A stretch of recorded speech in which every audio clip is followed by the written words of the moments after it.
अस्सलाम वालेकुम व्यूअर्स, और दूसरे टीम की जाने से तमाम अहले इस्लाम को रमज़ान शरीफ की बहुत बहुत मुबारक हो। और चलिए आज की वीडियो को शुरू कर लेते हैं और जान लेते हैं कि आज का नाम क्या है और इसकी तफसीलात क्या है। व्यूअर्स, आज का नाम है आयरा। इंग्लिश में इसके स्पेलिंग बनते हैं EIRA। जिन्स लड़की है, मजहब है मुस्लिम।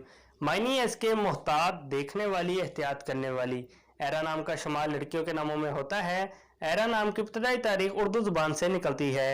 एरा नाम के अफराद के लिए खुशकिस्मत नंबर 9 माना जाता है, जबकि खुशकिस्मत दिनों में मंगल और जुमेरात शामिल है। खुशकिस्मत वाली धातों में हिस्सों के हिसाब से तांबा और लोहा शामिल है।